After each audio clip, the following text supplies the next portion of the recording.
I'm going to use this foam board to build a Sukhoi Su-57 model and flying it using EDF and booster prop. Which one is better? Because I already made an F-22 Raptor, so I think it will be interesting if I build a Su-57 too. The scale will be the same as Raptor, which is also shared the same wingspan length. Start by preparing the plans before tracing it to the foam board. I share the PDF plans and build instructions for this model. Just check on descriptions for download links.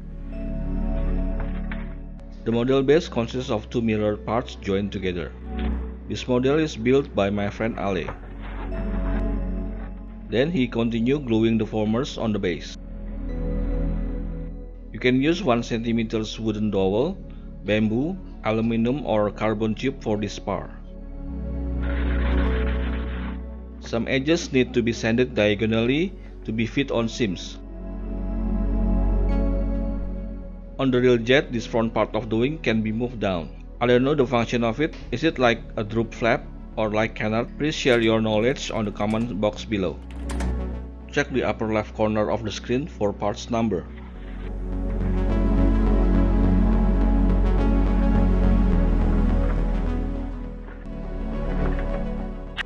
Some parts need to be curved, so here he covered the outer surface of the part with packing tapes, so it will not break when bending. This is the cockpit parts. Su-57 cockpit is very small compared to the size of the plane. Wait, what the heck happened to that canopy? I usually make the upper part curvy like the real jet, but the under part will be boxy for easier build.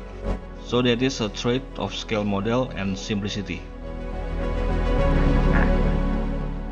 For a nose tip, you can use paper card like this, or use 3D printed part.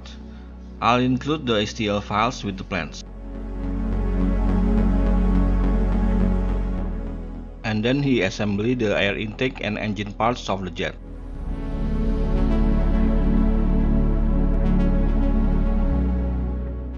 The engine is so wide apart from each other, so you can add a single 70mm EDF on the center, or twin 64mm EDF. Twin 70mm you will need to remove all the under part to be able to fit them, but it surely can be done. And for pusher prop, you need to cut this tail and add plywood firewall on it. For this part, Ale used 3mm foam board. Now he work on control surfaces. The real aileron is so small, so here I added a bit of area to the aileron. You can see here he already prepared the servo cables for the elevator.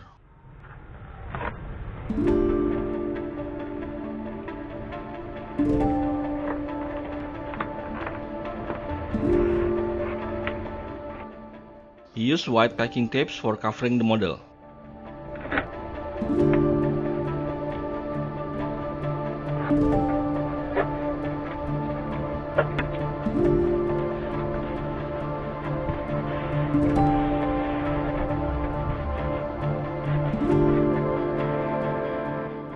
This model needs 4 of 9-gram plastic servos.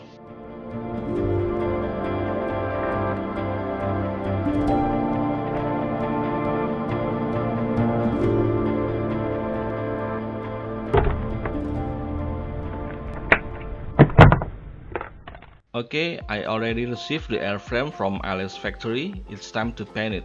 Because he uses packing tapes covering, I need to coat the surface with plastic primer first. But this time I will try a new technique by using brush to apply the plastic primer. This type of plastic primer is 2 times cheaper than the aerosol or spray can version. With this 1/4 kilogram container, can be used for at least 5 models, but don't add too much as the solvent will melt your foam.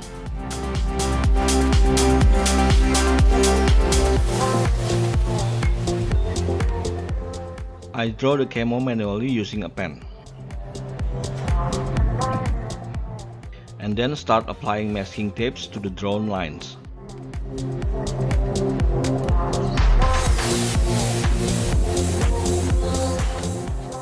I use D-Tone Executive Grey for the base color and Navy Blue for the camo.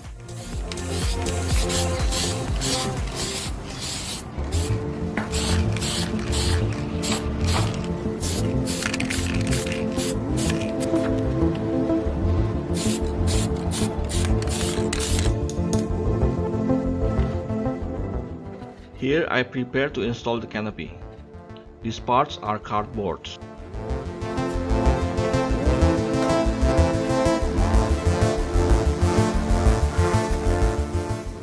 I printed the pilot figure with Bamboo Lab X1 carbon 3D printer. I always use this printer because it's very fast but still have smooth result. This is 0.3mm mica plastic for the canopy.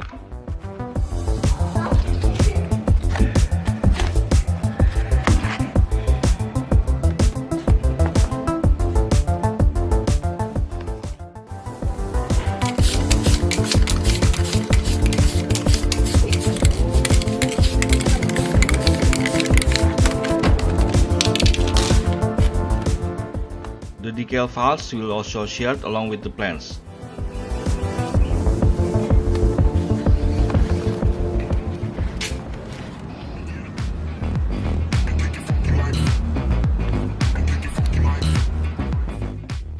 Here I install my FMS 70mm 12 blades 6S EDF with ATM ESC.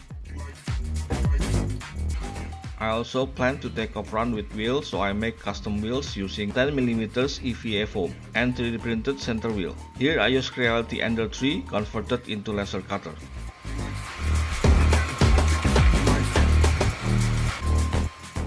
Plywood for landing gear base.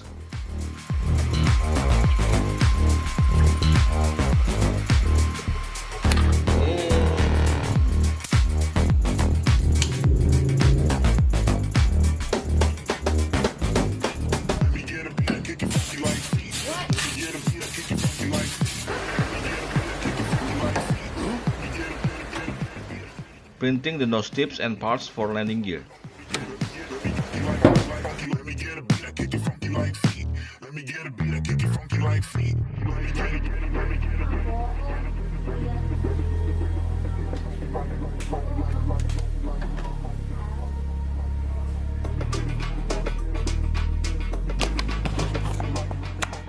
Wheel parts.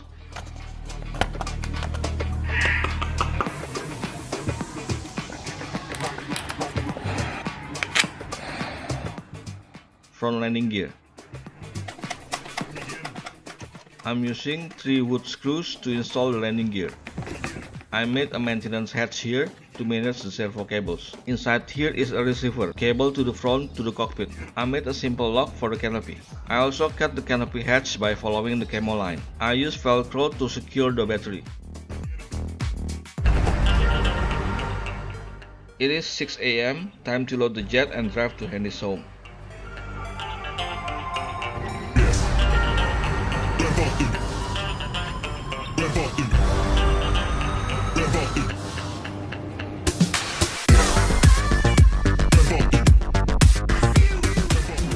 At 8 AM in the morning at Rumpin Airfield.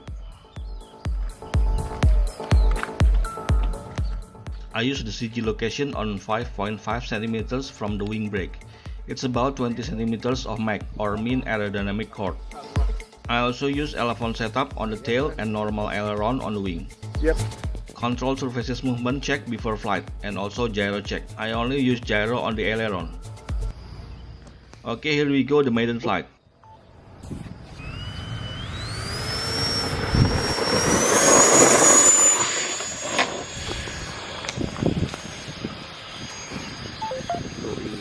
Waduh, ngeblur cok.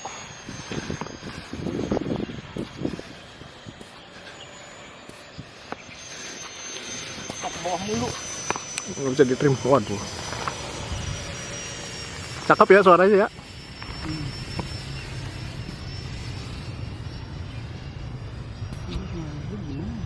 Wah, weh. Ya, kenapa om? Okay, let's break it second by second. The plane was veering to the left, but because it has no rudder nor steering, I hit the aileron stick to the right. That's why the plane banked to the right on the ground, and then I pulled the elevator stick up. Just like my crash A10, the nose of the jet wanted to dive all the time. So at that time my elevator stick was already all the way down. I hold the elevator down to maintain the plane to fly level, and then what I was thinking was just Want to land the plane immediately, lower the altitude and turn around. But I miscalculate the range of the plane. I thought it was in front of the tower, while the fact is, it was way behind it and then bam, it hit a tree. Luckily it was not a total loss, but some foam parts are missing. Also I lost the right main landing gear and one battery. And they're somewhere on top of that roof. Yay, I found the extension cable for the battery and the fragment of the nose. And finally the battery. It fell about 20 feet or 7 meters from the crash site. Okay, I got all I need except the right main landing gear was nowhere to be found. Meanwhile, I repaired the plane and he was flying my new DIY Micro Twin Otter.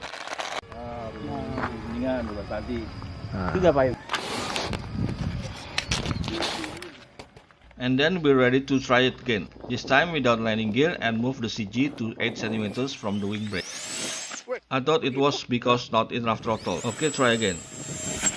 Whoa, again, also already with full power. Test the CG by hand launch. The result is okay. After repaired, I trim up the elevator. Still, when I used the elevator stick, it was diving deep. Because the plane was flying to the tower direction again, I cut it off. Try again with the CG 10 cm from the wing brake. What? Maybe the batteries were low. After repairing again, change the battery and still with 10 cm CG, we try it again. It still keep flying up and down. I still need to hold the elevator stick, although I already trimmed it all the way down on the stick and all up for the elevator. I found it unstable and I think it was a bit tail heavy. But then I realized maybe it's the same as my A10.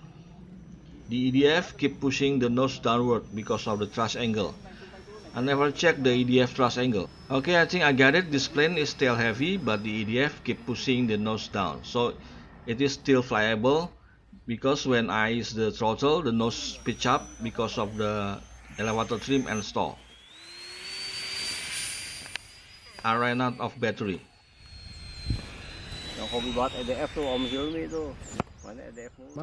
But I still need to figure out the correct CG.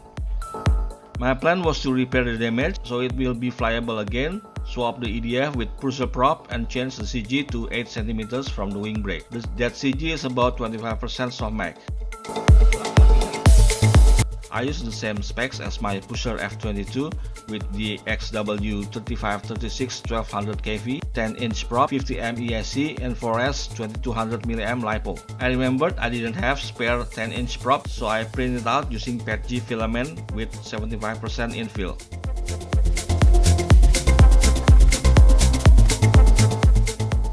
So here I'm on the lake to test it again. It flies straight, so it's a good sign, but still need a bit up trim on the elevator or down trim on my stick. After a bit right trim, it can fly straight. Finally, I moved the CG from the maiden flight 5.5 cm to 8 cm from the wing brake. I think this is the right CG.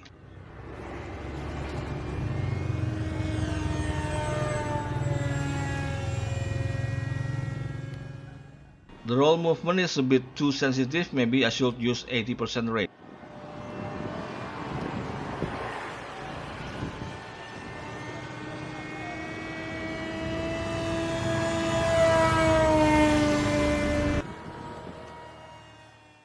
The wing is huge but very easy to roll, maybe almost in a brink of unbalance. Maybe because of the small vertical steps. It's less stable than F22, but you can always reduce the control rate.